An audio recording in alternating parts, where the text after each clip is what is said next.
Hello and welcome to today's Manhattan Town meeting of the Schiller Institute. I'm Dennis Speed. The meeting's today, the idea of the meeting is, will the digital theft of the United States election spark a worldwide resistance to global fascism? Our featured presenters today are Harley Schlanger, well known to many worldwide for the LaRouche Daily Report, speaking to us from Germany, and Helga Zepp-LaRouche, founder of the Schiller Institute, the platform for which we are speaking to you today. There was a controversial Thursday press conference given by Trump election fraud attorneys Rudolph Giuliani, Sidney Powell, and Jenna Ellis. Chris Krebs, the recently fired director of the Cybersecurity and Infrastructure Security Agency in the United States Department of Homeland Security, commented that press conference was the most dangerous 1 hour and 45 minutes of television in American history. Now, what would prompt that response from Krebs, sometimes referred to as Mr. Microsoft because of his previous place of employment? The role of Great Britain's Lord Malik Brown, a longtime associate as well as controller of George Soros, and of Brown's voting machine company Smart Tech, in the present alleged theft of Trump's reelection to the presidency, may soon make clear that all along it was British intelligence and not Russia, which interfered in the 2016 and 2020 elections. Commenting on one of the two voting machine companies involved in the accusations of fraud, called the Dominion Company, attorney Sidney Powell stated, "Notably, the Dominion executives are nowhere to be found now. They are moving their offices overnight to different places. Their office in Toronto was shared with one of the Soros entities, one of the leaders of the Dominion Project overall, whose name is Lord Malik Brown, Mr. Soros' number 2 person in the United Kingdom and part of his organization." Now, about the other company, Smartmatic. There are 2 principal officers of that company. There is an Admiral Neffinger. He is now a member of Joe Biden's transition team. And the other is Lord Malik Brown. Now, we have an exclusive picture to offer you of the newly designed smart tech voting machines. And these include an image of Lord Malik Brown. This is what you will be seeing in future elections if the present digital theft is successful. Now, if some of you are confused by it, it may be that you're less familiar with biblical imagery now than people were in earlier generations. True, this machine has a retro design facade which pays tribute to the origin of Lord Malik Brown's family name in the ancient land of Canaan, hearkening back to the early historical roots of Anglo-Dutch banking. The democratic nature of your electoral choice is symbolized by the raised arms of the image of Moloch. Though human sacrifice may be seen by some as a strange way to celebrate the vote, as Lord Bertrand Russell used to say, the situation might be unpleasant, but what of it? Now, according to the Old Testament, God is said to have directly commented on these voting practices. In Leviticus chapter 20, verse 3, "And I will set my face against that man, and will cut him off from among his people, because he hath given of his seed unto Moloch, to defile my sanctuary and to profane my holy name." Now, this refers to the practice of child sacrifice, which accompanied these early elections sponsored by the god Moloch. Now, neither Executive Intelligence Review nor the Schiller Institute has been able, as of the time of this meeting, to determine whether child sacrifice is intended to be part of the Green New Deal and the policy sponsored by Lord Malik Brown in his green financial plans, though there are other images of the Moloch voting machine that do exist that portray that theme. We now turn to more human matters. We can't separate our interests from that of our posterity, and we cannot separate our interests from the rest of humanity. To do otherwise is to be afflicted with false ideas about physical space-time. The idea that we are isolated on the planet, there's only an American nation, and then there's a European, French nations and Italian nations. If you have that idea, that leads directly to economic breakdown, chaos, and war. Well, with that said, what is the unique role of the United States and the American presidency in acting on behalf of humanity as a whole? Lyndon LaRouche discussed in 1980, as a presidential candidate, how intellectual leadership is exercised in the American presidency, and how it's also exercised in the French presidency of Charles de Gaulle. You'll see this in just a minute in a video we have. And then 33 years later, in the year 2013, LaRouche discussed how intellectual leadership was exercised by the Italian-German Cardinal Nikolaus of Cusa, who invented America, invented the concept of the United States as a future nation in which a presidency would be created centuries later. But in my view, Roosevelt was the last president who did not rattle around in the Oval Office. I mean, Eisenhower had good points, others had good points. But Roosevelt was the only person who understood how to lead the American people. An example of that is John Kennedy's treatment of the space program. Now, the NASA space program was actually developed pretty much by the Eisenhower administration. But John took a leaf out of FDR's book in saying we have the famous, I think it has been replayed many times, that famous address that we adopted reaching the moon within a specified period of time as a national goal. In point of fact, the NASA program kept our economy alive largely. It was the R&D gut of our economy. It was a great accomplishment. And we have many benefits from it, including the fact that we now have these little computer chips that we can have all kinds of things that we can play with, which are beneficial to us. The function of a leader is not merely to pass laws. Laws are sometimes necessary, but we have an excess of dependence on laws, and passing a lot of laws is a symptom of a weak leader. The way you get things done in anything, and especially government, is the function of a president is to define national goals and to appeal to the national consensus for those goals. And then you find the combination of public and private initiative, but particularly private initiative, will just get the thing done. And that's the way it works. And that's what's been lacking. There's been, people are saying, let's amend the Constitution to this, let's pass this law, let's pass that. Sometimes that's necessary, but in general there's an excess of that. The function of a president is not to pass a lot of laws. The function of a president is to be the instrument of self-government of a people, to provide the kind of leadership that they seek by selecting national goals, which the overwhelming majority of people will get behind, and which private initiative largely will get done, with government supporting that action by private initiative. Charles de Gaulle is probably the most remarkable leader of this figure, even though he's wrongly deprecated in this country, big propaganda against him. De Gaulle did, in the middle of the 1950s, when France was in a grave crisis, he stepped forward and said he had to become the president of France. He had no elected position at the time. He was coming totally from the outside. And he said, here's a crisis, I must step in and lead France out of this crisis. He succeeded. That's how the Fifth Republic was constituted. And France was, well, it still has many shortcomings today, was brought out of this hideous condition which had been wallowing for decades and began to develop around nuclear energy, around its aerospace and a few other things, began to develop. De Gaulle had a conception of France, which is my conception of the United States. The function of a nation is to lead, give that nation a moral purpose in the world. Then the people of the nation, through the nation, are participating in shaping the future of humanity, which is what our Constitution dedicates us to. It's the life, liberty, and the pursuit of happiness for ourselves, but more importantly, our posterity, the kind of world we're creating. De Gaulle had that. He understood that. And he was therefore, in my opinion, one of the greatest leaders of the present century.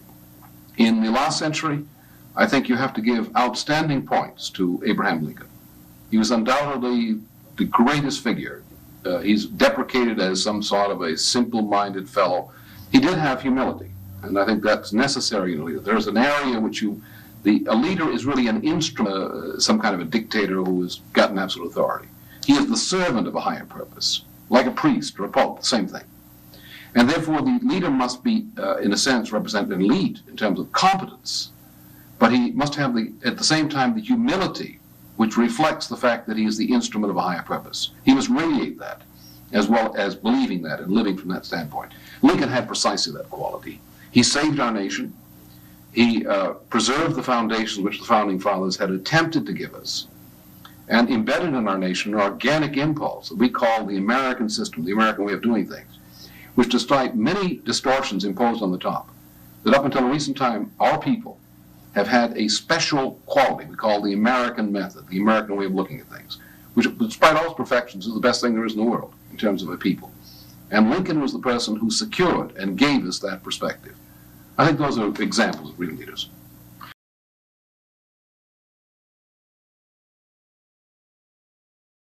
This goes back to many centuries with the existence of Nikolaus of Cusa.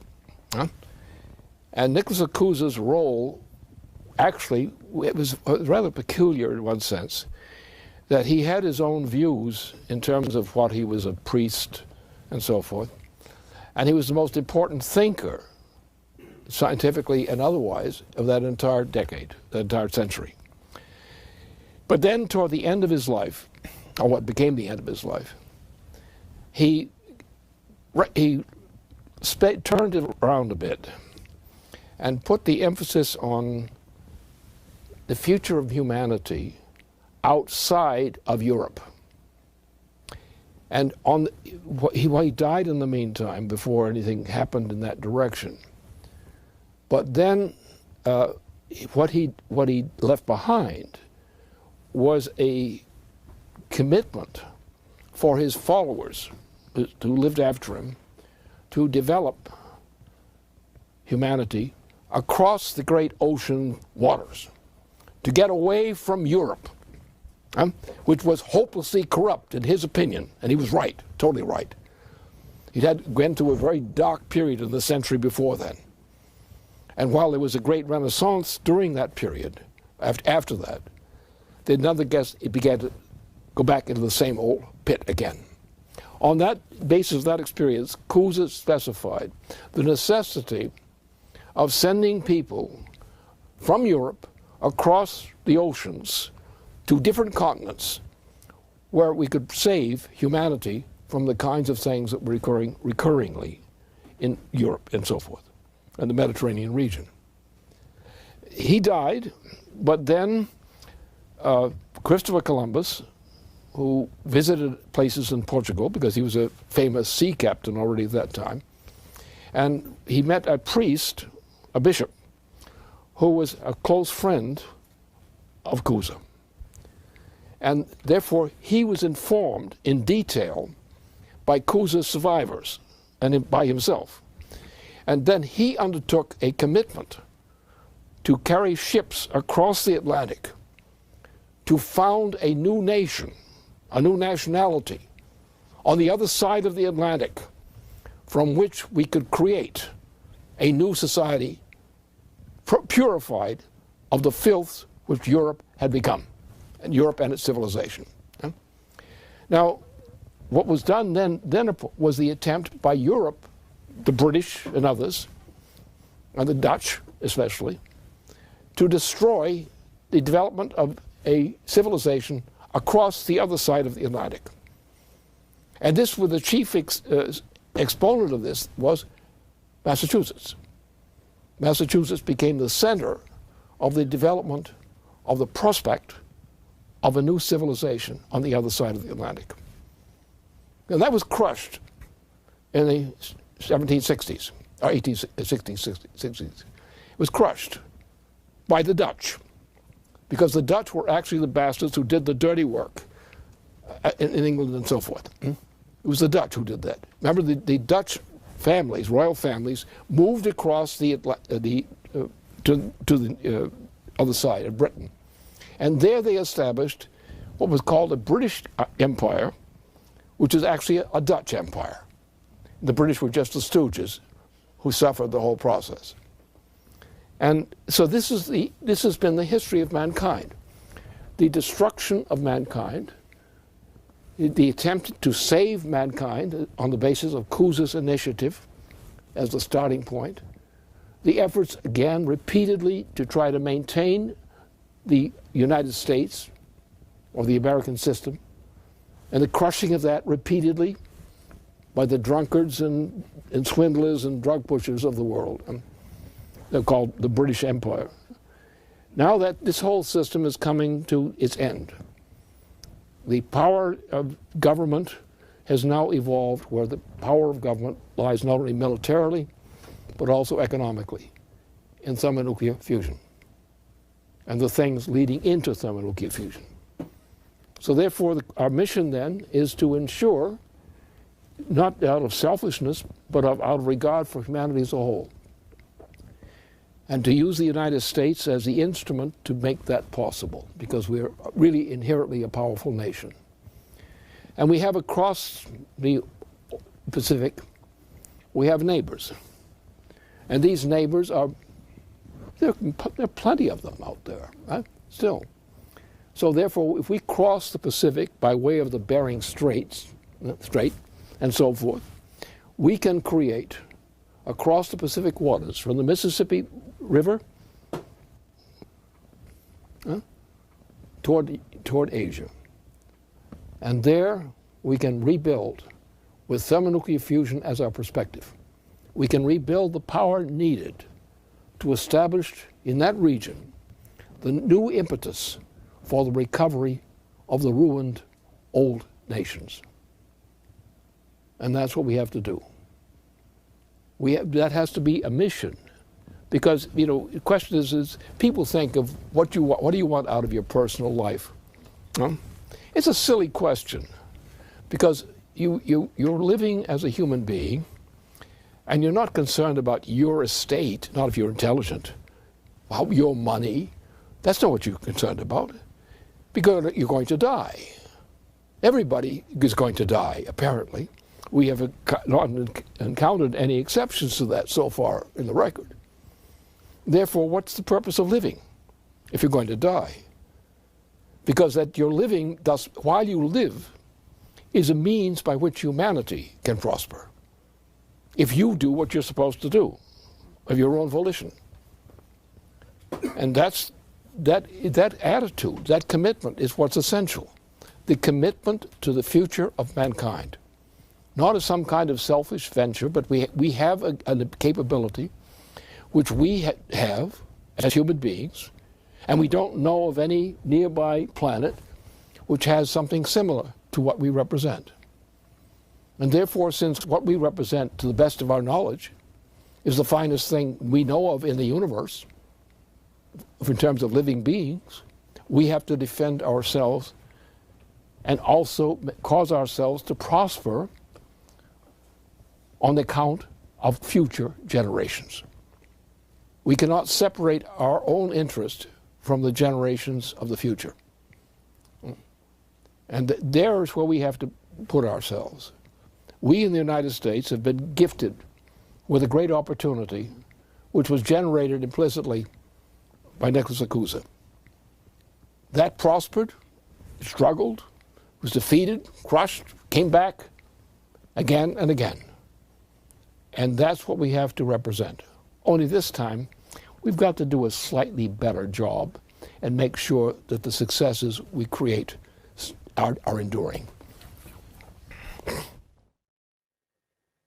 Kuz's work was a true exercise in foresight, Promethean foresight, as well as in economic forecasting. Partially in his honor and also because of the emergency circumstance that exists in the world, the Schiller Institute is going to host a conference December 12th and 13th, The World After the U.S. Election, Creating a World Based on Reason. So there will be more information. You can register at the Schiller Institute website for that conference. Now we're going to hear from Harley Schlanger, who will speak to us on the state of the battle and of the battlefield as well. Harley? Well, thank you, Dennis. Good to be with you again. I'm going to talk today about, give you an update on the vote fraud fight, and then go into something a little more deeper and complex about how and why this fight has developed in the way it has, and give you a background that you need if we're going to win this fight. Now, in terms of the update, Dennis reported to you a little bit about the press conference on Thursday by President Trump's attorneys. They presented evidentiary claims of fraud. It was quite thorough. There's quite an extensive list of things they've discovered, many leads, especially implicating the urban Democratic Party machines, which traditionally are known for vote fraud. To say that there's vote fraud in Chicago or Philadelphia or places like that is not a startling statement, although the media treated this with great hostility, as though they'd never heard anything about a possibility of fraud. But the fraud in the swing states has been proven, at least in terms of initial evidentiary findings by the team of lawyers. But there's a bigger picture that's emerging. And without the bigger picture, you're not going to win the fight by showing that the dead voted in Philadelphia or that people who no longer live in Nevada voted in Nevada. Those are aspects of it, but that's not conclusive. But I think Sidney Powell opened a door to show how this thing was done. And this is where the investigation has to proceed. If we are to ensure that there are fair elections in the United States, which we, of course, say to the world, use us as a model, then why should we be afraid of an investigation? What's the rush? What's the hurry? And I'll give you some insights into that in the second part of my presentation. But what Sidney Powell opened the door on was the role of companies such as the Dominion Voting Systems, Smartmatic, Cytel, which is connected to Smartmatic. And in it, she identified a key figure, an influential figure in this, a historic figure from the standpoint of conducting regime changes, Lord Malik Brown, who Dennis already introduced you to. And I'll come back to him in a few moments. But what Powell said in her statement is that millions of votes were shifted by Smartmatic software. And she has a whistleblower and maybe more whistleblowers who will join her when she presents the full case. Now, one of the companies identified is a Cytel company, which receives data from Smartmatic machines. This is one that's quite interesting because it's been under investigation in Europe and has been banned in a number of countries in Europe. The Royal Institute of Technology in Sweden studied it when it was going to be brought in for the Swedish elections and rejected it by saying it is fraud prone. It's also been rejected by the United Kingdom, where the notorious GCHQ did their technical investigation and found it to be a system through which fraud can be committed. Also, Switzerland, Austria, Norway, the Philippines, and the state of Texas have all rejected this system. Now, there'll be more details coming out on this, and I'm sure Sidney Powell is going to present them. But I think we have to turn to this bigger picture. Let's take a look outside the diversionary trap that's set for people in looking at the election. And that's the trap that defines everything as left, right, liberal, conservative, anarchists and socialists versus patriots. This is a deliberate trap into which almost all of the American population has fallen. But when you look at the bigger picture, you have questions raised about who is the enemy we are really fighting, who has been exposed in the Russiagate case, as well as the vote fraud case. And this gets to one of the central themes of Lyndon LaRouche's intelligence work over the years: know your enemy. Don't go into a fight thinking you know your enemy unless you actually do. And you have to look in places where you're not expected. Now, the two questions that have to be asked is who is powerful enough to run both Russiagate and election fraud in the United States? This is no trifling matter. And the second question is, well, what is the intention behind the coup against Donald Trump and the coup against the United States Constitution and the American people? Why are they opposing Trump so much so that they're willing to risk exposure of deep planted, long in place networks in order to carry this out? And this is where the full background of Lord Malik Brown comes in. Now, neither Russiagate nor election theft would be possible without a corporate media and an allied social media with constant lies and censorship. You think about Google, Facebook, Twitter, the New York Times, the Wall Street Journal. That's an essential feature both in setting up Russiagate, continuing Russiagate for almost 4 years, as well as the story that Biden is going to win, and if Trump says he won, it's baseless. Secondly, you have to look at the U.S. intelligence community, U.S. intelligence networks operating in collaboration with British intelligence. The British side is crucial, from Sir Richard Dearloffe of MI6, former chairman of MI6 or head of MI6, one of his proteges, Christopher Steele. The British footprints and fingerprints are all over Russiagate and the vote fraud. You have to look then also at members of the permanent bureaucracy in the United States, in the Defense Department, the State Department, the Intelligence Community, the Justice Department, the Department of Homeland Security. Dennis mentioned this character Krebs, who was the former cybersecurity czar of Microsoft, who Trump fired after he came forward and said that there was no evidence of any fraud in the election. You have to look at the leaders of both parties, not just the Democrats. The Democrats are obvious.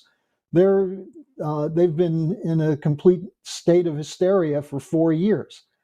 But within the Republican Party, particularly the Bush networks, or those people called rhinos, Republicans in name only, they've been sabotaging the efforts of President Trump for years, including his efforts to pull us out of the wars that were launched by Bush and Obama and expanded by the Obama-Biden team.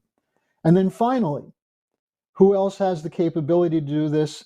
The financial establishment and the related globalist corporate cartels. And we'll get to that in a moment. Now, the intent, this is also something that's obvious to most people. Maybe it's not so obvious. So let me go through a couple of points. The first one is that a global reset is on the way. And Helga will discuss this more when I'm finished in her presentation. But essentially, this is a move to take power away from elected governments and place it in the hands of technocrats who work for the global banks. These are the biggest criminals on the planet. They're the ones who have destroyed nations, have looted nations, have deindustrialized and carried out the building up of speculative bubbles that have swindled many Americans out of their life savings and their homes. So the global reset is on the way. This is one of the intentions of getting rid of Trump. Secondly, directly related to that is to enforce the Green New Deal. And the Green New Deal is based on imposing a commitment to destroy advanced energy and technology systems, to deindustrialize the nation, to impose austerity and slave labor policies so that if people want to live, they're going to have to work in low-wage jobs, mostly probably under the government. And finally, to destroy sovereign nation states. This is an important aspect of the intention. You might say it's a combination of Malthusianism married to fascist economics. This was something exposed by Lyndon LaRouche very decisively in December 1971 in a debate with a proponent of this globalist fascist system, an economist named Abba Lerner. And as LaRouche exposed what was underway with the takedown of the Bretton Woods system, Lerner blurted out, well, had they listened to Schacht, we wouldn't have needed Hitler. Schacht was Hitler's Minister of Finance, whose austerity policies were backed by the globalist cartels and financial institutions. Now, this idea that Lynn took on in 1971, he fought against for the rest of his life. And one example, and I'd encourage you to look this up on your own, Walt Wriston, the head of Citibank, wrote a book that was published in 1992 called Twilight of Sovereignty, in which he lays out a scenario in which a combination of social media, artificial intelligence, computer companies merge with the military-industrial complex and banks to create a new world order. Note the timing of this, 1992, about the same time George Herbert Walker Bush was promoting his idea of a new world economic order. Finally, in the question of intent, you have to look at British geopolitics. The use of regime change to attack nations which reject this global policy. The attack on sovereign nation states. And who are some of the nation states targeted? Russia, China, and the United States under Donald Trump. Those people who are being manipulated into thinking China's the enemy should realize that the people who are targeting China are the same people who are targeting Donald Trump for the same reason, because they oppose the idea of this global reset. Now, let's get back to Lord Malik Brown. And I'm going to tell you something that probably very few people know because this has been written out of the history books. But in the 1920s and the 30s and the early 40s, there were some people engaged loosely in what became a U.S. intelligence community. Not what we know today, the Brennans, the Clappers, the frauds and liars, but people who were serious about protecting our nation from very dangerous enemies. And they wrote a series of reports on something which they called Synarchism, Nazi communist. That is, a controlled left and right operation, as in Germany in the late 1920s, where there was a revolving door between the Nazis and the communists engaging in street rioting. But it was controlled from the top by an international oligarchy of financiers and corporate cartels. I'll give you a couple of examples. Brown Brothers Harriman, a Wall Street investment banking firm, had as two of its operatives of the Union Bank Corporation of New York, Prescott Bush, the father of George H.W. Bush, and Roland Harriman, the brother of Averell Harriman. They were exposed and caught in 1941 by Roosevelt's Justice Department for engaged in funding Hitler. They'd been doing it for years through Fritz Thyssen. This was a Wall Street firm that was funding the Nazi takeover of Germany. Another company, Dillon Reed, a famous investment bank, a law firm, Sullivan and Cromwell, they were engaged in crafting the cartel arrangements in steel, coal, and petroleum, in which they were working with the Nazi war machine. There are a number of examples of the Standard Oil, for example, the Rockefeller Oil Company. And then one of the least known but extremely important was located at 120 Broadway in New York. And this is a company called American International Corporation, who at one point had as its leader a man named Burl Schultz. Burl Schultz is the father of the leader of the Synarchist forces in the most recent period, George Shultz, the man who presided over the dismantling of the Bretton Woods system and who brought into power the George W. Bush neocon war hawk administration. Now, at this 120 Broadway location, you had offices of Morgan Bank, you had the Rockefellers. They were funding, at that time, the Bolsheviks through trust arrangements that were made by people working directly with Burl Schultz. They were also coordinating with the Bank of England, whose later head, Montague Norman, was working with the bankers of New York in the financing of Hitler. Now, that's the milieu out of which Malik Brown comes. Synarchism, centered in the city of London, but involving banks and corporations globally. Malik Brown is a member of the Privy Council, the highest authority in England, above the Parliament, working with the Queen. He's had a number of positions, including close collaboration with George Soros. Now, some people realize that Soros is an extremely dangerous person, but they probably would assume that Soros is the boss of Malik Brown. You have that wrong. Soros works for the British, for the City of London. He always has. And Malik Brown, before Soros was as famous as he is, Malik Brown was running regime change operations. The first one was in the Philippines, the first color revolution, the Yellow Revolution that overthrew American ally Ferdinand Marcos and brought in the Aquino regime. Malik Brown ran fake exit polls that were used to contest the outcome of the election, which was then used with money siphoned in from various networks to build a so-called democratic movement, which carried out the regime change against Marcos. Sound familiar? It's been replayed over and over again. Now, Malik Brown also, in the more recent period, was described by Samantha Power, the horrible former UN ambassador that Obama had when he was president. Samantha Power said that Malik Brown was the liaison between the United Kingdom and then candidate Barack Obama. Now, think about this for a minute. You have someone who has a historic record as a regime change activist, someone who has connections to finance, to corporate cartels, to the non-governmental organizations. And he's the chairman of the company, one of the companies that's counting the votes in the US election. Is that not a conflict of interest? Dennis already told you that the president of the company, Neffinger, is now on the Biden transition team. Aren't these things worthy of investigation?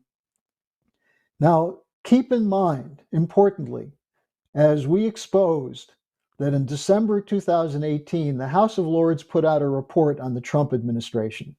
And what they said is that while the United Kingdom's special relationship with the United States could survive one term of Trump, it would not survive a second term, and Trump had to be removed. What is the special relationship? It's the policy of globalization under the International Monetary Fund, a collection of central banks that are debt collectors for the private banks, which are collapsed. They're bankrupt. They're loaded with worthless debt. And what do they need to enforce their continued existence? The military power of the United States combined with the intelligence operations of the Five Eyes, which includes the United States, but the Commonwealth countries, New Zealand, Australia, Canada, and the United Kingdom. So to succeed in this fight, we have to know the enemy. We can't fall for the diversions. Too often that happens with us. It happened to us in the story of Ukraine, where we fell for the obviously sexy story of Hunter Biden, a corrupt individual, and missed the fact that the real story was Joe Biden ran a regime change on behalf of Obama administration, working with Nazis to bring in an oligarchical system in Ukraine that could be used as a launching point for a war against Russia. That's the real scandal there, and people fell for the sex and drug story and the corruption, the money that Biden had. Of course, these guys are corrupt. But the bigger corruption is they believe that the world is their playground and they can do what they want. So what we have to look at is how these networks of the British Empire control what most of you call the deep state, the shadow government, the military-industrial complex.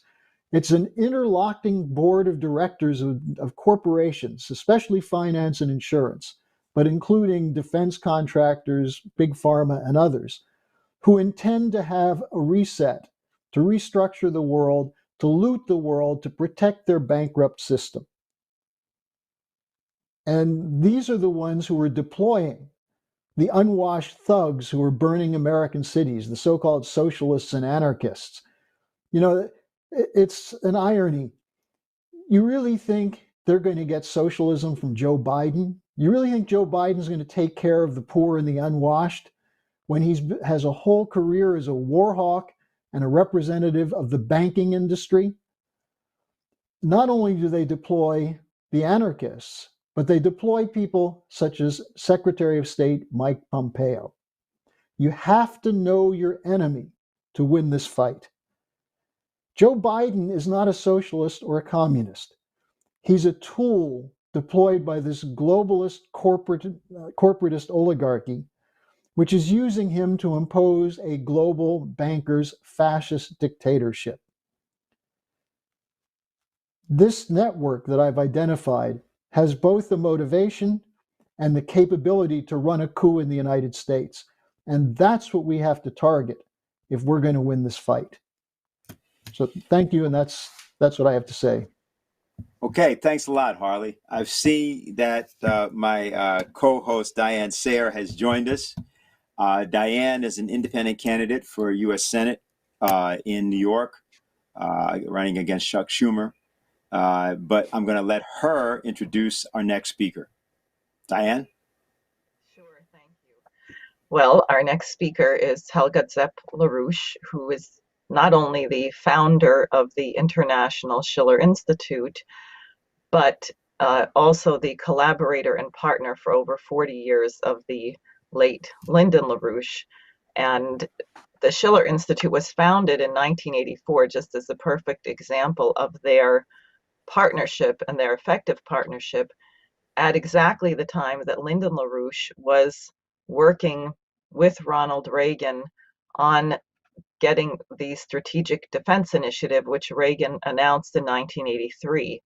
It was Helga's concern that the alliance, the Western alliance between the United States and Western Europe, should not be based on British geopolitical thinking, but the greatest contributions of the cultures of the United States and Western Europe, namely the works of Friedrich Schiller and the American Declaration of Independence and Constitution.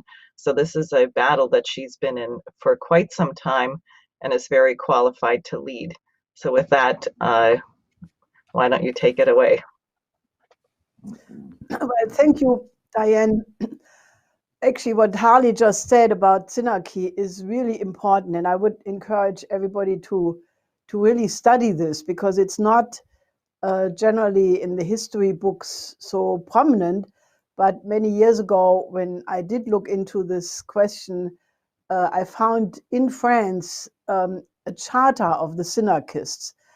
And this was actually formulating one of the main aims of the synarchist sort of secret society, that the aim was to prevent that any politician would ever be in a position of power at a moment of crisis, because then the danger would exist that such a politician would act in order to defend the common good, and that could not be tolerated, especially under conditions of crisis.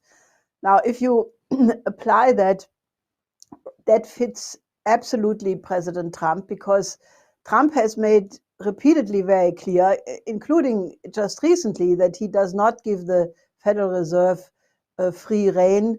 The Federal Reserve just announced that they want to basically align with the policies of the other central banks, which Trump had effectively, at least contained to a certain extent up to now. Now, why is this so important? Well, we are only 75 years after the end of World War II.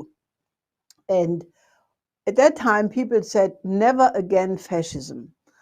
And I think under the horrible experience of World War II, of the terrible victimization of many people around the world by this war, people really meant it. They really wanted to establish principles and economic and political order so that this would never happen again. But I hate to tell you, we are now in front of the danger of the immediate implementation of something which would amount to global fascism, or at least fascism in the Western world. If you say that, the countries which are allied with China and Russia are not quite as exposed to this. But the major central banks of the so-called Western world, they are plotting, and it's already a done deal. What they want to do is, by the beginning of 2021, that's in January, that's a few weeks away, they want to come out with the Great Reset and the Green New Deal and the digitalization of the currencies. Now, this has been promoted for some time, as Harley said, but especially since June of this year, they had a series of conferences sponsored by mostly Prince Charles, by the IMF, by the former head of the Bank of England, Mark Carney, Bloomberg, the relatively new head of the IMF, Kristalina Georgieva.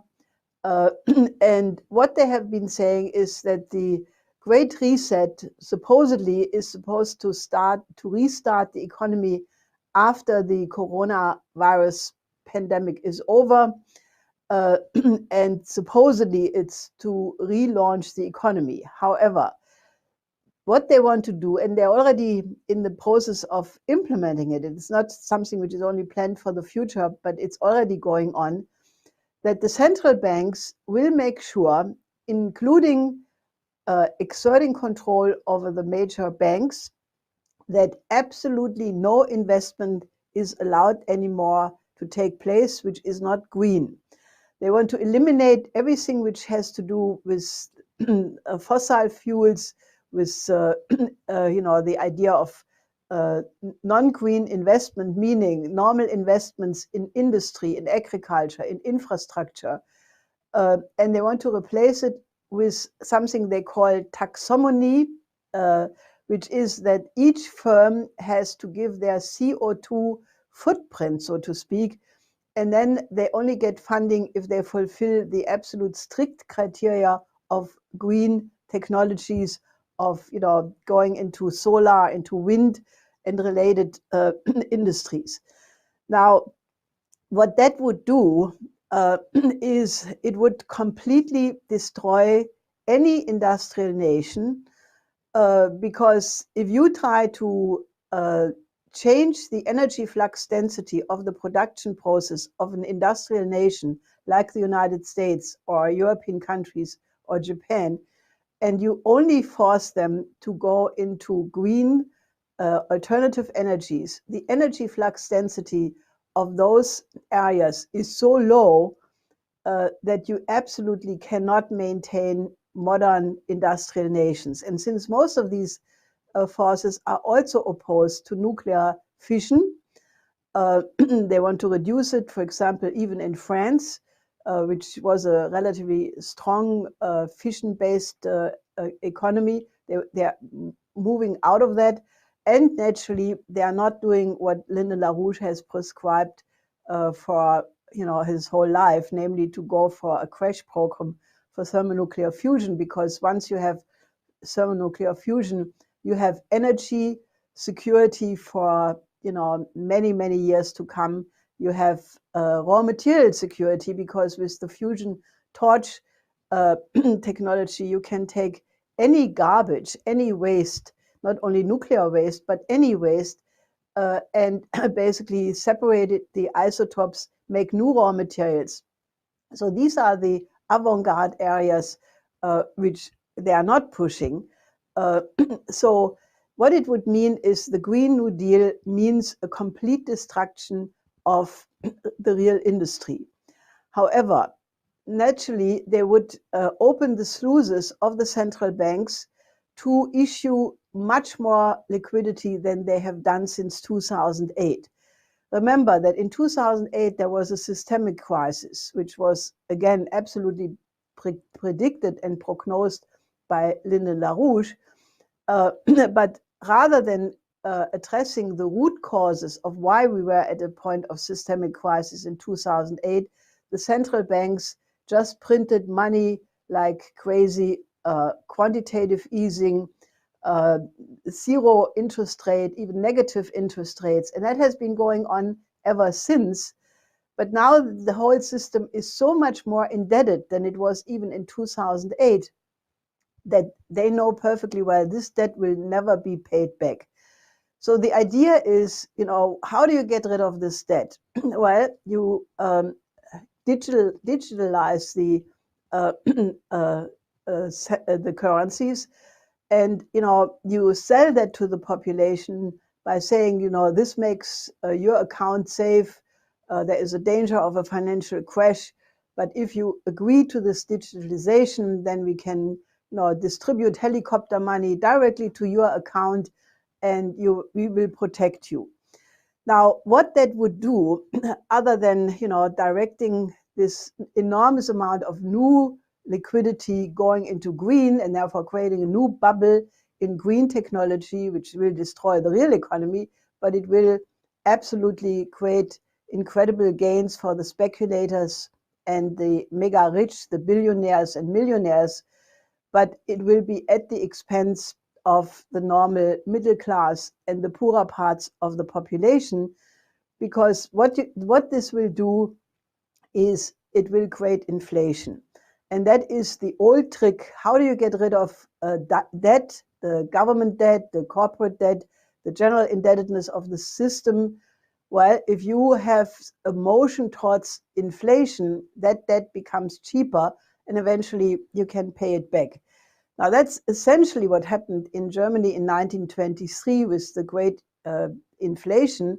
You know, at a certain point, you had hyperinflation, and that destroyed the entire life work of the population. And they did a reset. You know, at that point, it was relatively easy because this happened only in one country, but this time it is global. So the great reset, therefore, is really the combination of forcing all banks to only issue credit to green investment. This is already going on. The Deutsche Bank and Commerzbank already wrote letters to their clients that they can only get credit if they invest in green. Now, it also will mean, you know, the digitalization of the currency, and that will have several purposes. It will increase the total surveillance. You know, what we know from Edward Snowden and people like Binney and Kirk Wiebe about the NSA surveillance apparatus, which is already collecting data on everything what people do electronically, and also the British CGHQ, the equivalent of NSA. They're already surveying everything, you know, in these incredible large depots. I think it's in Utah, collecting data of the whole world population. They can pull out anything they want at any given moment. They are not fighting against terrorism, as Kirk Wiebe and Binney have said on this show many times, but they're using it for the surveillance apparatus. If you add to that digital currencies, then every economic activity, what you are doing, everything you buy, every thing you invest in, you know, all your economic activities will equally be traceable. So the decision for that has already been made. Lagarde said as much, the head of the European Central Bank. All the central banks have already the plans ready. It's supposed to go into effect by January. Now the media has to sell that to the population. That has not yet been sufficiently done. Now, in the second phase of this, naturally, they want to phase out cash, meaning banknotes, coins, and similar instruments, so-called cash money. And the pretext for that again is that it will eliminate money laundering and such things. But it's already in the cards that if you still insist to use cash because you don't like them to know everything you are doing, that you like to eat certain chocolates and you don't want them to know that, well, then you are becoming a suspect immediately because, maybe you have something to hide. So you can already see how this will go into a complete surveillance of every activity. And naturally, since all of this is a bubble, because the green investment will reduce the productivity tremendously. I mean, Schellenhuber, who was the head of the Potsdam Institute for Climate Effect Research, already many years ago talked about the great transformation of the world economy, the decarbonization, and this is what they are doing now. And he at the time said that with the green technology, the population potential for the planet to be maintained by that much lower energy flux density production is about 1 billion people. And that is about right, because you cannot bring back the energy flux density to levels before the Industrial Revolution without going back to the population densities of that time. So this is a depopulation policy, and naturally, if you go green, you can absolutely not address the urgent problems of the developing countries who are right now not only faced with the COVID-19, but they're also faced with a famine of biblical dimension, as David Beasley, the head of the World Food Program, has stressed many, many times in the recent weeks and months. You cannot do the kind of industrialization of Africa, of Latin America, of Asia. It would mean imposing alternative technologies on the developing countries. In this crisis, this will mean mass death. And that is exactly what they would like to see, because they are Malthusians. That's why we say this is a fascist policy. It's a policy aimed at the depopulation of the world. And it is very, very dangerous, because if you look at the present chaos in the United States, but also in Europe, you have similar revolts in the streets, which have slightly different characteristics. But if you increase the unemployment, people already have no trust in their governments. I mean, this is why Trump gets so many votes, because the people who vote for Trump is because they have lost all confidence in Wall Street. The same goes for the Brexit in London, the city of London, but also on the continent of Europe and in many other countries of the world. So we have a huge crisis. So the danger is that if you go ahead with these neo-Malthusian monetarist schemes, defrauding the mass of the population, people will go in the streets. People will, they will realize that their livelihood is being taken away, and you will have mass chaos. And, it is absolutely the concern of anybody who thinks this thing through, that out of this chaos will come war, especially if you look at the bellicose posturing of NATO and certain politicians of the transatlantic system, like AKK, the German defense minister, who wants to send a frigate of the German army, German Navy, into the South China Sea to combat China. One frigate, that will really do it. I mean, this is just insane. Many of these policies are completely crazy and unworkable, but they are very, very dangerous.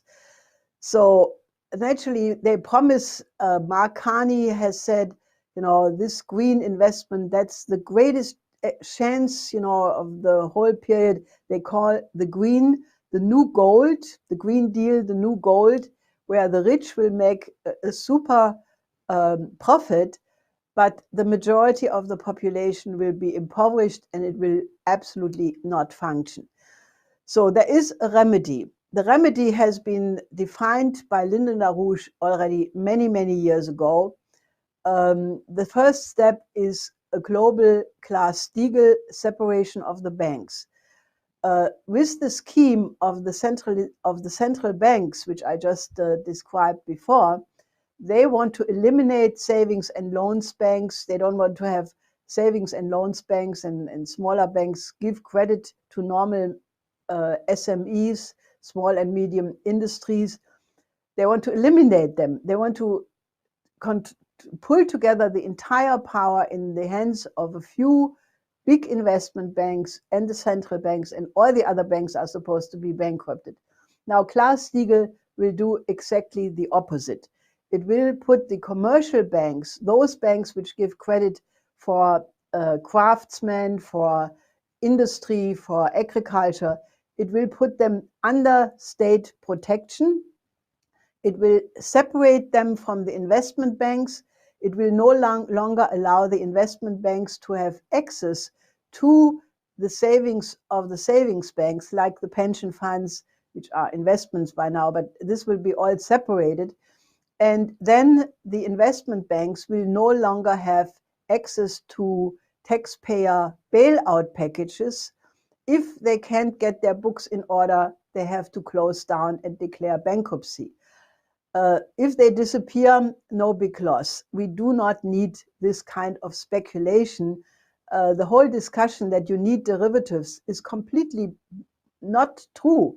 All you need is credit to finance production. That is what makes an economy function. And if you look, for example, go back to the writings of such people as Friedrich List or Henry C. Carey or Wilhelm von Kardorff, who was the head of the Industrial Association at the time of Bismarck, and who wrote a beautiful little book called Against the Trend. There are many such books which describe the absolute difference between the American system and the British system, namely what is regarded to be the source of wealth. In the American system, and for that matter, the Friedrich List system, wealth is only created by the creativity of the individual, because it is only the ability of the creative individual to again and again come up with scientific and technological discoveries, which if you then transform these discoveries into technologies, you apply these technologies in the production process, that leads to an increase of productivity of the labor force, of the productive capacities. It increases the living standard, it increases the longevity, and that is why a good state does everything possible to protect the development of the creative powers of its people, because they know that that is the source of wealth. Now, that is the American system. The British system says, well, we couldn't care less about the individual because we have to control trade. We have to make sure we buy cheap raw materials, if possible, exploit the developing countries from their raw materials. Don't let them develop because that would be counterproductive. Let them be cheap labor places of production. And then we control the trade and we sell expensive. And as long as we control these trade conditions, and naturally the conditions of the banks of speculation, the monetarist gains, that way we, the rich class, becomes richer, and we couldn't care less if the poorer become poorer. Let's keep the population as backward as possible, because then our win margin, our profit margins are the biggest. So this is what is really at stake. And therefore, Glass-Steagall is the absolute first step, because you have to protect the commercial banks, that they can do what is their job, to be industrial bankers. We don't want investment bankers, we want industrial bankers. A banker is supposed to be the servant of the industry. He's not supposed to be the king. We are not against the banks. Banks have a useful function. They must provide credit for production, credit for international long-term cooperation among countries, for long-term infrastructure investment, which goes across borders, which you need banks. But a banker is a servant of industry, and that's what we have to reinstate. Now, Glass-Steagall is only the first step. The next step is you have to have national banking, because the power of issuing credit must be under the sovereign control of government. And there is no reason why private banks, including private central banks, because the Federal Reserve is a private bank, nobody controls the European Central Bank or the Bank of England for that matter. These banks should not be in a position to issue credit, but you need national banks. Now, in Germany, for example, we had a national bank in the post-war period in the form of the Kreditanstalt für Wiederaufbau, the Credit Institution for Reconstruction, which was modeled on the FDR Reconstruction Finance Corporation. And that could be used. It still exists. Now it's green, but it can be remodeled and go back to the function it had when it financed the great German economic miracle. In the same way, we should have a nationalized Federal Reserve, and you need a national bank in every country, because that is how you get the economy going again. Then among these national banks, you need an agreement for international cooperation for such projects as joint investment in thermonuclear fusion, in biotechnologies, in finding cures for new and old diseases, like we have seen it right now in the fight to get a vaccine, in international space cooperation. And once these national banks have such agreements, you already have a credit system, an international credit system, a new Bretton Woods system, where the purpose then is that it gives credit to invest in those kinds of things which increases the living standard of the entire world population. And that is what Franklin D. Roosevelt had said is the precondition for a stable world order. So that is what is available in terms of policies, a crash program for fusion, for space cooperation, for biotechnology, space medicine, and there are beautiful areas, which only cry to be put into focus in the experience of what we have gone through this year. And that should be put on the agenda immediately. I think it can be done. It will never be done with Biden, but as long as President Trump is still in office, he could move to do that. And he could even have a summit with the other countries of the UN's the permanent members of the UN Security Council.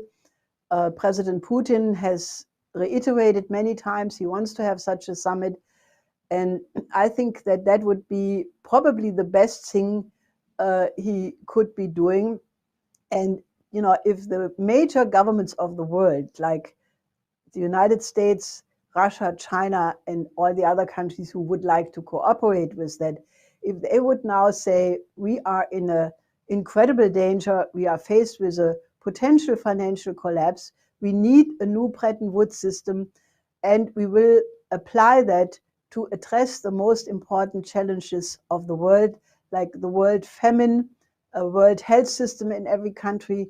I think, the whole world would change, and it could still be done in the middle of this election fight. So I think the solution is there, but it needs people who support President Trump that he can do that. But, I can only say, it's a defining moment for, the entire human species. And if you do something at this point, which is in the interest of all of mankind, you can win.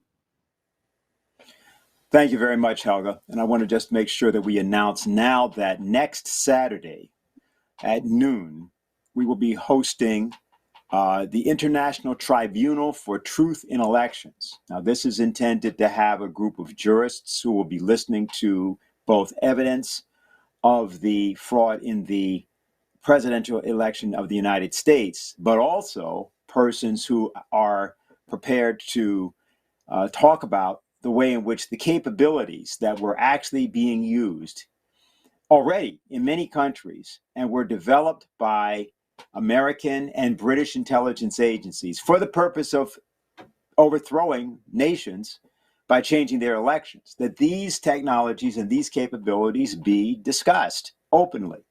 There's nothing particularly wrong with that, particularly given the fact that these technologies may very well have been used and probably were used in the American election. So we're not talking about the International Tribunal for partisanship in elections, but truth in elections.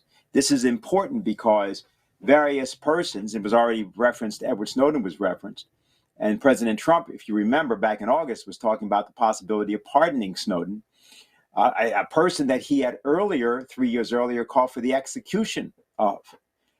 So it shows you that, in fact, there's a possibility here of having an impartial and truthful discussion about this process. But that process, as it was in fact violated throughout the globe, the entity called Project Democracy, which was operational, and that rather than try to go down the rabbit hole of Venezuela or try to blame it on China, which gets blamed for everything, why not actually admit the truth?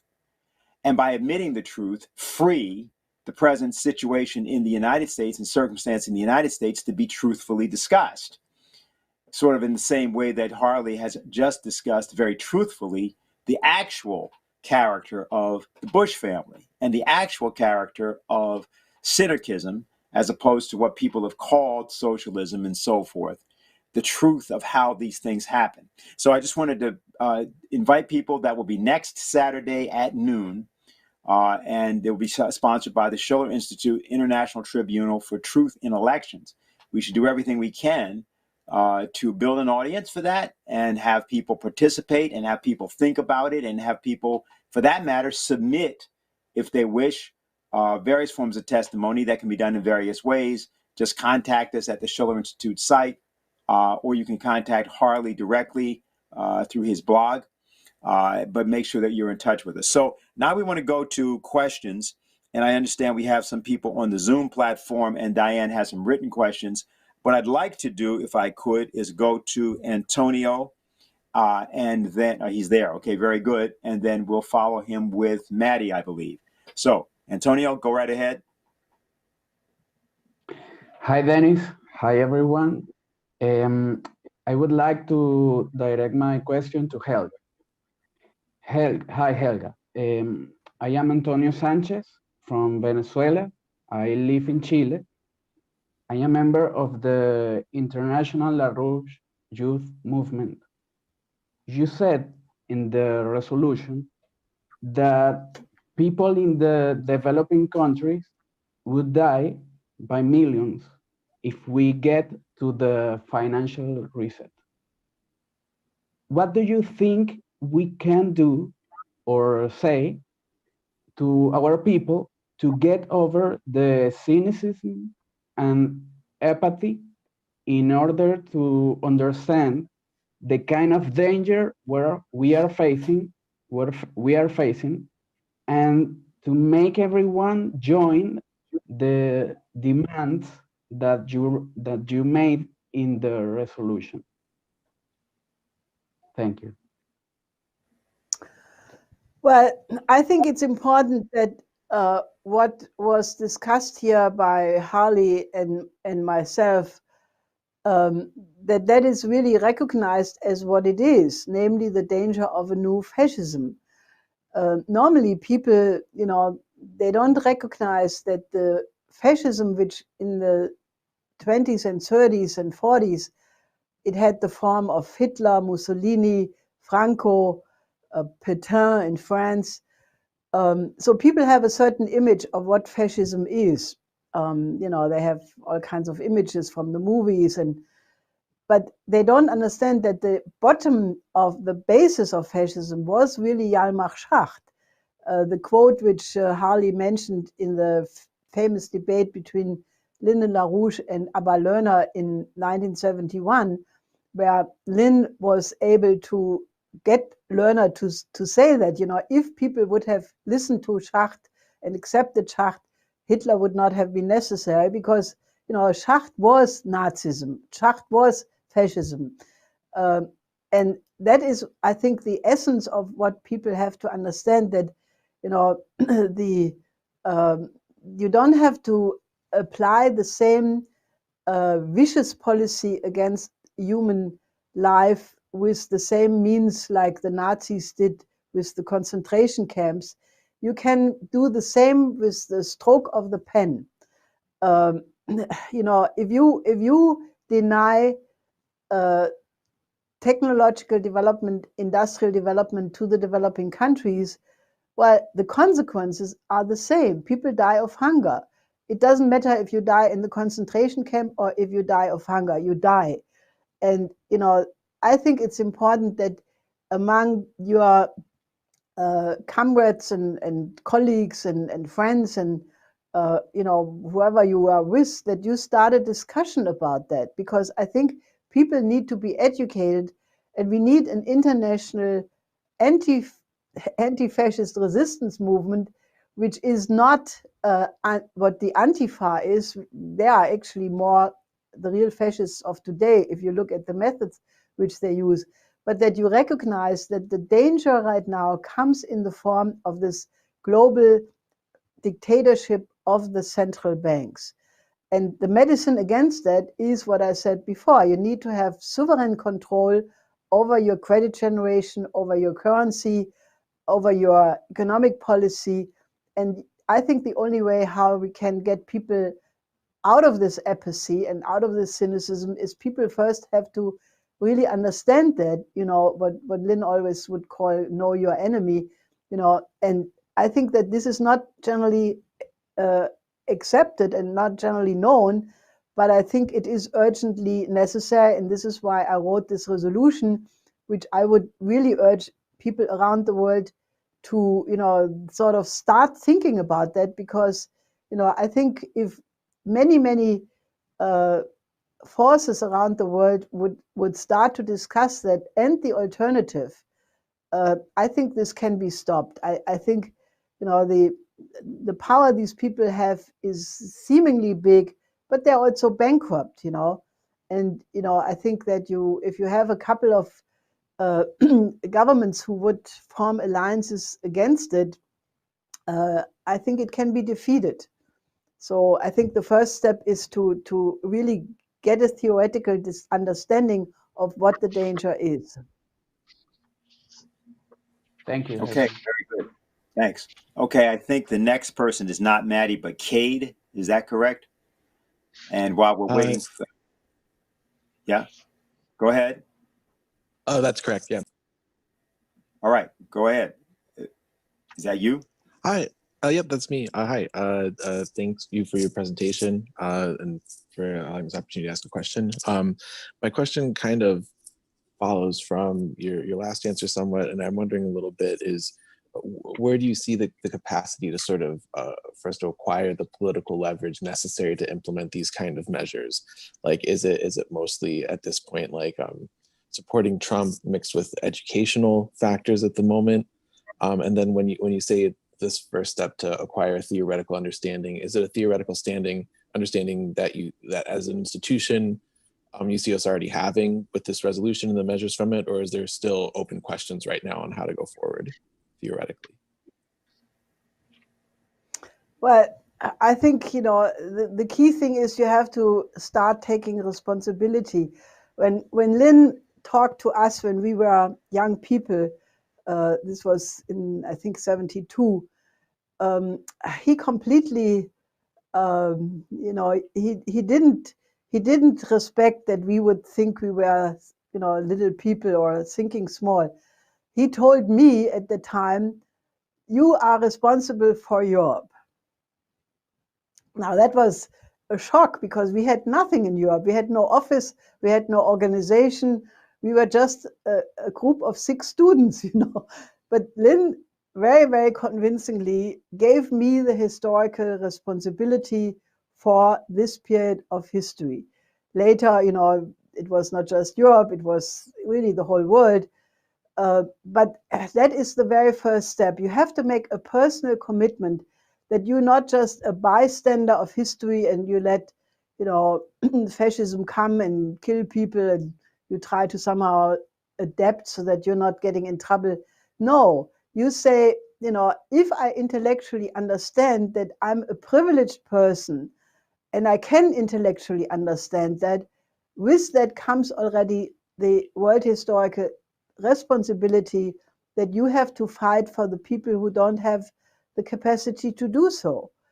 So, and once you do that, you really lose fear, because fear comes only from being mealy-mouthed and, lukewarm. Remember that in the Bible, and I'm not an expert on the Bible, but in the Bible it says the worst people are the lukewarms, the people who can make up their mind to be this or that. And I think, the good thing about young people is that they are not yet spoiled.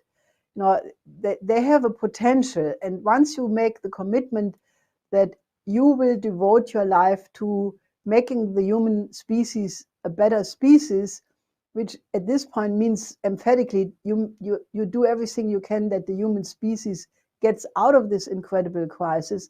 And then you start to organize. You become an organizer. You start to take responsibility. You recruit other young people and older people. You create a movement. Lynn has told us many times, that if you would be by chance set up or set down with a helicopter anywhere on the planet, you would start to you would restart to organize the people around you for the, you know, beautiful future of humanity. And you just start doing it, and you make that your second nature. Okay, Harley, you have anything you want to say on this? No, I think Helga covered it. Okay, very good. Diane, we should go to you for a written question. Sure. This question comes from Howard, who writes, Smartmatic is a leading voting software company from Toronto, Canada, and includes as chair Lord Malik Brown. However, we get a protest in those willing to answer these charges of vote fraud that Dominion Voting Machines is a rival company and has nothing currently to do with Smartmatic. Now, do Dominion and Smartmatic share offices, computer programs, and personnel? Do they have offices with the George Soros Open Society organization? Harley, I think that's for you. Well, I'll tell you the interesting thing. There was supposed to be a hearing in Pennsylvania, which included officials from Dominion Voting Systems, and they didn't show up. And as Sidney Powell said, there's no way to find them right now. Now, I personally think from what I've read, there's a distinction between Smartmatic and Dominion. That you have one is a voting system. I think Smartmatic and Dominion are two competing voting machine systems that use different software. Scytl or Scytl is the one that's used with Smartmatic. But I think the important question is not so much, is it one company, is it the board? The question that has to be posed is, who are we trusting to count the vote? And if you have a company whose two leading officials, the president and the chairman, are open opponents of the president and committed to removing him, as Neffinger, this guy Neffinger, who's the president, is also with the Atlantic Council. The Atlantic Council has been one of the most virulent operations in the transatlantic region, supporting Russiagate, attacking Trump and Putin. How do you have a company with that character, plus Malik Brown, who we've covered, on their boards, running the company that counts the vote? And this is something that I think has to be brought out much more forcefully. Sidney Powell can get the details on who are the board members, where they live, where the companies exist, and so on. There's been some confusion spread in the social media, I think deliberately, so that people aren't quite sure who they are. But that's something that can be presented fairly clearly. The question, though, has to be, who are we entrusting with our votes when countries all over the world have rejected these companies? And I think that's the point. Okay, very good. Helga, do you have anything on that, or we'll keep moving? No, I covered it. Okay, very good. So we have someone else on Zoom at this point. And while we're waiting, let's make sure, Diane, we announce the conference again, which I don't want to forget to announce, the one that's happening on December 12th. Yes, good. Can I just say something quickly? I just got a note from Jason, who was writing up this stuff. To clarify, Smartmatic is not in Toronto, Dominion is, and Smartmatic has contracted with Dominion in the past. Just a little more on details. Now, Okay. Are you saying something about the conference, or you want me to? I think first we're trying to go to Zoom if we're Great. ready for that. Hello? Can I be heard? Yes. Yeah. And seen. Okay. Oh, I'm sorry about that. Hello. Hi. My name is Jose Vega. I'm here in New York. Helga, I want to thank you, first of all, for the resolution that you've put out about the Great Reset, but also including it on an international level. I was reading some lectures by John Quincy Adams, and that prompted me to look into who John Quincy Adams actually was. And I found out that he was the first Russian ambassador. And because of him, he brought Russian studies to early America, which kind of blew my mind because I had no conception of the foreign relations in the early American period. I thought it was non-existent virtually, and that's because of my failed history education that I was given in high school. And I mean that. I mean, I was taught that George Washington said we should never seek out foreign nations, and I was never taught that the Chinese had come to the country and that we had Russian ambassadors and that there were Americans learning Russian culture. That just did not make sense to me. And so when I compare that history to today, well, it seems as if we've lost that kind of international focus and cooperation of what America really is. It's not, America's not some individual by itself. It actually comes from a whole international cooperation. And that's what I think will take, not only to overturn the election, but to bring attention to the Great Reset and to stop it. Even in the case that we do get a Biden presidency, which I hope doesn't happen, but I mean, it is what it is. So I actually would ask, how is it that we can organize Americans to think on an international level rather than on a domestic level? So that's my question and comments. Well, that's why the Schiller Institute, from the very beginning, always emphasized the dialogue of cultures, because, you know, I mean, I think it's a big problem. I met in the 70s, I met several congressmen who proudly said that they did not have a passport. And they, you know, were holding this up as a big virtue, you know, that they thought was a good thing. I thought it was horrible, complete parochial outlook. Then another time I went, there was a presentation by the former wife of an American ambassador in Frankfurt. She was supposed to speak on her foreign policy experiences. And I thought this is probably very interesting. So I went to her presentation, and I'm probably now making myself unpopular by what I'm saying, but I'm saying it as a polemic. All she did then was to say that, you know, when she was as the wife of the ambassador in Paris, she had her first baby and she couldn't get American milk powder.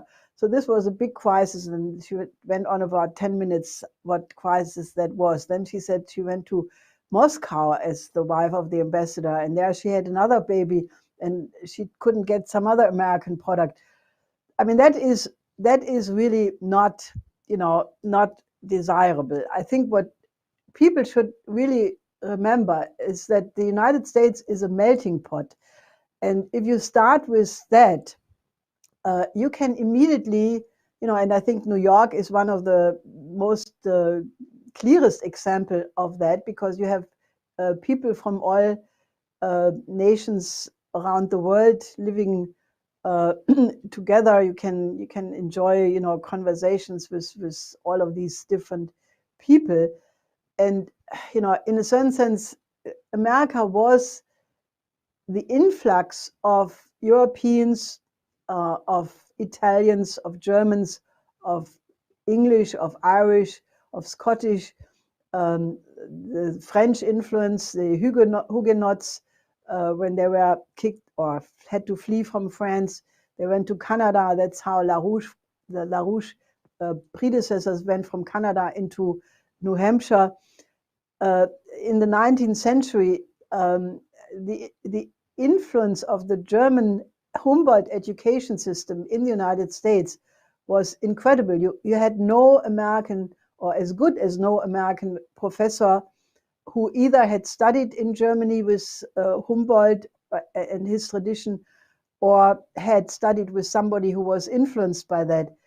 And that was rich, you know, that was a very rich heritage.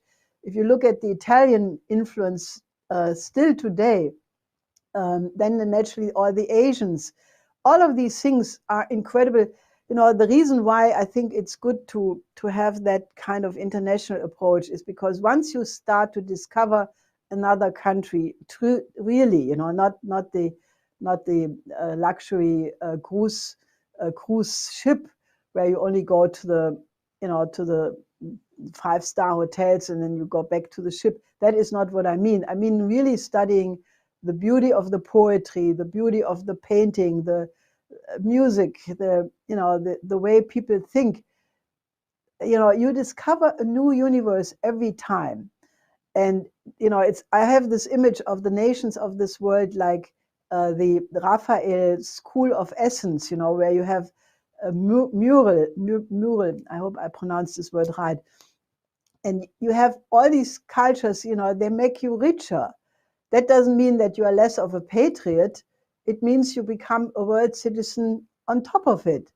And I think John Quincy Adams is probably the most beautiful example, because when he was as an American ambassador in St. Petersburg, he absorbed Russian culture, but he also, I think he spoke German as well. So, I mean, that is really the model. And that's why John Quincy Adams then came to the conclusion that you needed, not to chase foreign devils abroad, meaning, not to go into foreign wars, but that he wanted to create an alliance of perfectly sovereign republics, meaning the non-interference into the domestic affairs of the other country, because you respect their sovereignty. And I still think John Quincy Adams is a very good reference point for what a new foreign policy should be. And I think Trump made a very important speech at the United Nations, I think it's already 2 years ago, where he said America first, but every nation first, Germany first, Italy first, Thailand first. Everybody should represent the interest of their own nation, but I would add to that no national interest should be allowed, which is going against the interest of humanity as a whole. If the national interest is sort of like in an harmonic development of the totality of the interest of mankind as a whole, it can be rich, it can be beautiful, and it will lead to a harmonious way of nations working together. Okay. You have a Dennis, follow-up? could I say something on that? Yeah, please, go ahead. Yeah, I would just add, it's natural when you're young, or it should be natural, to be curious about other parts of the world and other people, to be curious about things also like, can we live in space? When I was young, which is a pretty long time ago, that's the way I was. That's the way most of my friends were. We were interested in other cultures. We wanted to travel. When John Kennedy said we're going to the moon, we wanted to go. And I think one of the great tragedies of our current time is the degree to which this has been turned against people. The idea that instead you have to find your pleasure through social media. You shouldn't have these kinds of challenges to know other people. Just find your own comfort level. And this is a deliberate brainwashing operation that was conducted that goes back to the Huxleys, it goes back to Bertrand Russell, it goes back to a number of British operations. R.D. Laing, Dennis can talk to you about that. The design to look inward and find some either internal peace or a retreat from reality. That was the whole rock, sex, drug counterculture. And I think if we can get people to recognize that social media is a poison, it's designed to shift your identity away from your own development of your creative capacity into trying to fit in with an increasingly smaller identity group. That's how identity politics works. That's how geopolitics works. And I think this was a deliberate operation against young people going back to my generation in the 60s. And it's only gotten more intense and more invasive since then. And I think that's something we have to say to people, that it's not natural to not have an interest in the rest of the world. Okay. I just wanted to add a quick comment to Helga. I want to thank you actually, because you said to pick another culture in another country, and that's what I did. It was I picked Russia because of Paul Robeson. I wanted to understand what it was that Paul Robeson saw in Russian culture that he admired so much. And so, мой русский не очень хорошо. But I've been learning how to speak a little bit. Я говорю по-русски, если вы говорите медленно. And whenever I see or anybody who I think is Russian, I just go up to them and start talking to them in Russian, and they love it, and they're surprised at how good I sound, even though I only know like 3 or 4 phrases so far. But to really understand where they come from and learning about the relationship that Abraham Lincoln had with Alexander and how they abolished slavery really at the same time. Russia abolished serfdom and Lincoln passed the Emancipation Proclamation. And then also learning about their music. And my favorite song by the Russians is the Song of the Volga Boatmen, because those are their spirituals, which is similar to the American spirituals. I mean, it's so inspiring. And that's what I think Paul Robeson saw. That's why he has an album called Song of Free Men, because even though they're in different languages, they're the same message. It's a song of hope. So I just want to give you that thanks. Oh, that's great. You should also look at Pushkin. That's a fantastic poet. Okay, I'll do that. Thank you. Okay, very good. I'm going to do the next written question. This is from a retired United States Major General who was a Congressional Medal Honor winner, served for 33 years in the Marine Corps, and he is a signer on your petition for the Committee for the Coincidence of Opposites. This is a proposal made by Helga back in June, and he is responding. The question or the discussion will describe what the committee is supposed to be doing. So I'll just go through the question. It's a bit lengthy. And it's sort of I am proposing that we do a humanitarian Marshall Plan to deal with COVID, which is a crisis throughout the world. If we don't solve the world problem, then we will never solve the COVID crisis as a whole. So he now references the Warp Speed, Operation Warp Speed, which in the first phase is going to be primarily focused in the United States, but looking at a second phase Warp Speed coming right on the heels of it. He said, now what we should do is use assets to buy the vaccines, the 2 vaccines, I think he says here, buy the pharmaceutical companies out. That's what he's saying. Buy them out. I think that should be a 2% profit or something myself. He says, and transfer this to generic composition and then begin to manufacture this in multiple places throughout the world to make this available quickly all over the world to all kinds of countries so that you don't have a lag and potentially lose hundreds of thousands of people or more. It says we have the capabilities throughout the world, in India and China, for instance, which can manufacture generic drugs. And he says, I see that as the second phase of warp speed. I think this was if this were brought before President Trump, he would want to do this. He said on the food crisis, he says, with our assets, the capacities of our farmers, and lots of food and storage that can be brought out through what Beasley and the World Food Program have, as well as food that is now subject to spoilage, brought immediately into countries facing famine. The other thing we should do is to terminate ethanol, turning corn into gas. That would free a tremendous amount of corn that can be used in various ways. These are not difficult solutions. It's a matter of wanting to put your head down and demand that you're going to do it.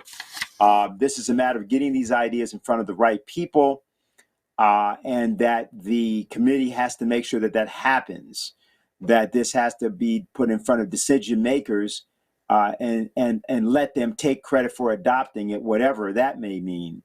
He said the main point is that President Trump is a good guy. He would do it, and it's a matter of getting it in front of him. So that was what his comment was, Helga. So if you have anything to say about that. I fully agree with what the general is saying. I think that the warp speed now has resulted in several vaccines. The first one was the one of Pfizer and BioNTech. This is a German firm in Mainz, which I obviously I'm a little bit proud also that Germany was one of the first countries to participate with an American company to produce it. Now there are 2 or 3 others. And I think speed now is really of the essence because, it takes a tremendous logistical apparatus to get these vaccines quickly to the countries which, have the most difficulty of getting it. And it does require, that's why this idea of the committee of coincidence, which I think would have really worked well if anyway, this is a different matter. But I think now is the time to go with it full speed. And I think that, if we mobilize quickly, as long as President Trump is there, he could go with it now. I'm afraid that with Biden and his green policy, this will not happen. That is very clear. But I think that the reason why we need to do it is, and not just vaccines, but we need to build a modern health system in every single country. There is this a German top virologist, Professor Drosten, who I think is extremely competent. I mean, he said that he is now preparing to go back to his virologist studies. He has been had a leading role in explaining the pandemic to the population, and he had a podcast every day, and it was very helpful. But he says he wants to go back now to intensify his research because he thinks that the next pandemic will probably be from the MERS virus, because all the signs are that is going to be the next virulent problem. And that's not the last one. So the danger of new pandemics will be there until we have a modern health system in every country. And I think that is really the larger fight, not just an emergency mobilization to get the medicine, but to actually create the condition where these pandemics don't break out so massively as we have seen it. In some of the Asian countries which were going through previous virus crises, MERS being one of them, SARS-1 being the other one, and I think they had even some more. They were much better prepared than most of the so-called Western countries because they had gone through that. And it demonstrates that if you are prepared and if you have a functioning health system which is not privatized, you can deal with that much better. So that is the absolute next urgent task we have to solve. And naturally, we have to double the world food production, and the American farmers can play an incredibly important role in that, not only by producing the food, but also, we had several farmers who said that they would absolutely like the challenge to go to some of the developing countries and set up programs of training for young people in Africa, for young people in other countries around the world, so that we are not just hopping from one crisis to the next, but that we really remedy this and bring development to every single country on the planet. And I think that is the great task of our time. So I'm welcoming what you're saying. Okay, I think he's going to thank you very much for that. And there are other persons that have been joining as well. So Diane, I think we have a final question, which you have there. Is that right? Sure. This question comes from Ed, and it's for Helga, but I think also Harley may. He says, can you explain the idea of an international Glass-Steagall mechanism? How could this function? What could be the legal basis which would not conflict with national sovereignty? Well, it's very simple. You need a Glass-Steagall system in every country, and that way you agree that you will eliminate this incredible speculation. As I said earlier, you don't need it. I mean, there is always the argument that because of the complexity of world trade, that you need derivatives. I absolutely refuse that idea. You don't need derivatives. You need functioning agreements among sovereign countries but you don't need on top of it this this kind of speculation. So I think the way to get to a global Glass-Steagall system is have a Glass-Steagall approach in every single national sovereign country. Okay, Harley, you have anything to say? Yeah, the whole radical free market idea was behind the repeal of Glass-Steagall in the United States. And it's the idea that you should have no regulations which impede the ability of people to make huge amounts of money. And the argument that the people who make that is that if governments interfere with the free market system by not allowing speculation or putting restrictions on it, that you'll cut off the innovation which is necessary for economies to grow. Now, what Helga's pointing out is that the so-called financial innovation of the last almost 50 years now has done nothing but increase the wealth of small numbers of people, the wealth on paper, which is then backed up by governments through bailouts and other things when these things fail, but has stripped countries of the capacity to produce the food and goods that are necessary for the economies to flourish and prosper. So this question comes back to what the Constitution talks about in terms of promotion of the general welfare. Do we have systems of government that are there to protect the rapacious greed of a small group of people, private interests, over the needs of the whole population? Now, that doesn't mean that you take care of the whole population the way the Great Reset is talking about through government's granting of money. It means you have a credit system which enables entrepreneurs and inventors and creators of wealth to be able to develop their systems, bring online the new technologies, and have an education system which improves the quality of workers who are brought into these systems so that you increase the total wealth produced. Now, that's not an anti-free market. That's actually unleashing the power of individuals, of creative individuals, to make differences for the whole population. And I'll give you a perfect example of the difference between that and what we've seen in the last years with the so-called tax reform. The ideas of tax reform from recent governments has been to give tax breaks to the wealthiest with the idea that they will then use the money they have to invest in the economy. But it was without any requirement that they do so. So contrast that to what John Kennedy proposed with the investment tax credit, where corporations would get tax reductions provided they used the tax that they didn't have to pay, the money they didn't have to pay in taxes, to upgrade their plant and equipment, to hire new workers, to train new workers, and so on, to increase the productivity available for the whole economy, as opposed to what we've had recently, which gives more money to the speculators to put into creating bubbles. Why do you think we've had so many bubbles since the repeal of Glass-Steagall, and even before that, the breaking of the Bretton Woods system? So what Helga's talking about with an international Glass-Steagall standard goes hand in hand with the idea of a return to a fixed exchange rate system globally, so that speculators have no capability to destroy currencies which destroy nations and the people of those nations.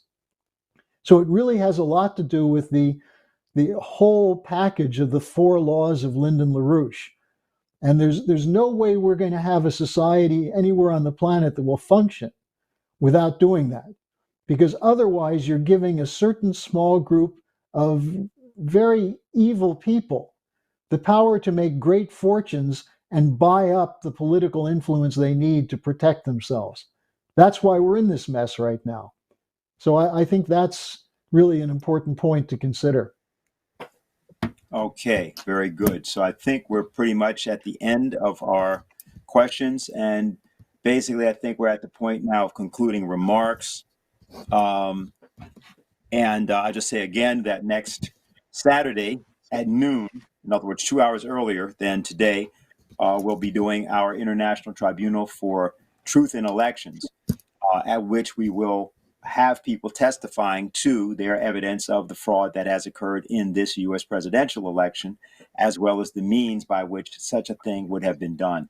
So since we're at conclusion, let me go to you first, Harley, see what you have. Well, while we're hoping that Sidney Powell has some of the evidence that is compelling, what we need is a demonstration of support for an honest count. What President Trump is asking for, that the legally cast ballots be counted and illegally cast ballots not be counted. That's a fundamental principle, the sanctity of our electoral system, which everyone says they support. Well, we've seen that commitment drop away when it comes to our interference in other countries. You know, we talked so much about Russian interference in the United States. How many elections worldwide are being shaped by the intervention of the NSA, the CIA, the use of these kinds of technologies to steal votes and create regime change coups in other countries? And now it appears to have come home to the United States. How can we legitimately say we're the home of a democratic republic if we can't have a fair election? And how can we say that we have fair elections if we don't allow challenges when there are so many irregularities and so many examples of fraud that we allow the media to say, oh no, it's baseless, it's President Trump not willing to accept losing? So I would encourage people not to give up, to keep participating in discussions, in rallies, in calls to your legislature, and mobilize to make sure that we get an honest vote. Okay, thank you very much. I want to also give Diane a chance to say something. She's been running around a bit in the street recently with some of the people who are out there doing demonstrations and other activities. She may have a few things to say as well. So Diane? Thanks. I would echo Harley in telling people not to give up. And as I said to a large rally in Long Island earlier today, this is not a fight that ends when President Trump is recognized as having won a second term in the White House, but that people will have to ensure that they work to make sure that he is able to restore the sovereignty of the United States from this British liberal free trade system. For example, the firing of Esper and the resignation of these top Pentagon officials was part of that. But there's going to be an enormous amount to do for the American people, and people should not have the idea that they're going to run back into their homes and put their heads under the sand again. I don't think that is their view, but it's important, I think, to have in mind now that this is, as has been said, we have only begun to fight. This is the beginning of a fight for the sovereignty of every nation and for the United States to remember its identity as making a breakthrough against a horrible, bestial, degraded view of man, which we can change, and we can become a major, not a force, I would say a model for good in the world, and our nation can do great good. And the American people are going to have to really stand up and fight for this in an ongoing way. Thank you, Diane. So Helga? Well, since Dennis was telling people about the tribunal next week, I want to emphasize that that is also going to be the subject of the first panel of the Schiller Conference on the 12th of December, which then goes into the 13th. So this will be the 2 days before the Electoral College, a moment of absolute heightened drama and suspense, you know, because that is really the question of where the United States will go. And, you know, if there is no honest election possible in the United States, the chances for honest elections anywhere in the world, at least the Western world, will be very, very slim. So it will be an international concern. We will mobilize for that internationally, not just in the United States. And then the other panels will be also very, very important We will talk about the urgent need for a new international security architecture, a new Bretton Woods system, a new world economic system.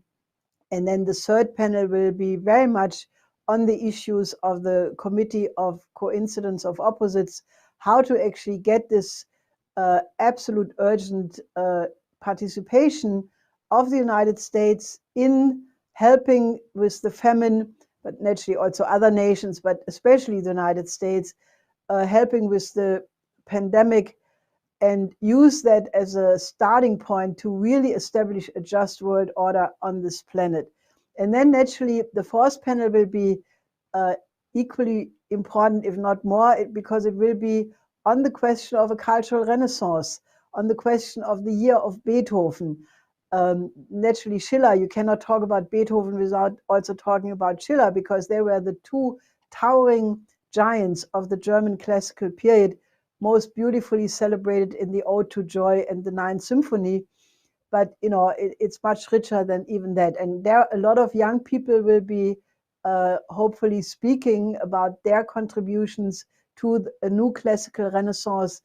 So I really want to invite you to not only participate in this conference as a point of discussion of the most important concepts, how to shape the coming period and the future, but to register, to get as many of your colleagues and friends and relatives to also participate, build it as a mass movement, not only of resistance against this danger of fascism, but also as a Renaissance movement of people who really want to reach a new era of civilization. So become an active member of the Schiller Institute, and take all of these issues the same, the fight for an honest election in the United States, to create a new renaissance. This is all part of the same fight. And, I think that should give you strength. Thank you very much, Helga. Thank you, Diane, and thank you, Harley. And that will give us our conclusion for the day. I have a few things that I'd like to say in summary in this, particularly with respect to the International Tribunal. We want to make something clear. The comedian Jimmy Dore a few nights ago appeared on the Tucker Carlson show on Fox television, and he implored President Trump to withdraw troops from Afghanistan, as he said he would.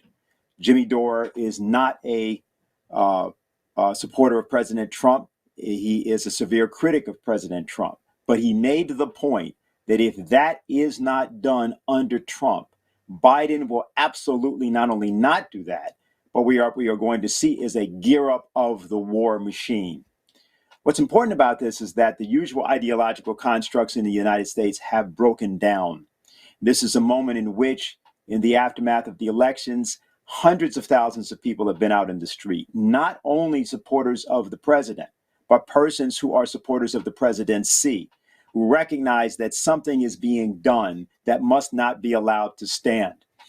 National Security Agency former senior technicians Kirk Wiebe and Bill Binney have emphasized that Article 13526, Executive Order 13526, Section 1.7, states that it is illegal, it is a criminal act to conceal violations of law under the fig leaf of national security. If there were systems designed by British intelligence and American intelligence to steal votes through computer systems, sometimes called Scorecard, sometimes called Raptor, sometimes referred to in terms of the Hammer supercomputer system. If those things were used, it is incumbent upon all Americans to reject the ostensible result of this election, which is not the real result. It is a fraud, and it must be rejected. Now, Lyndon LaRouche, in the earlier view that we gave you, the little film clips we showed, talked about a presidential idea, which is essentially that every American should act like a president.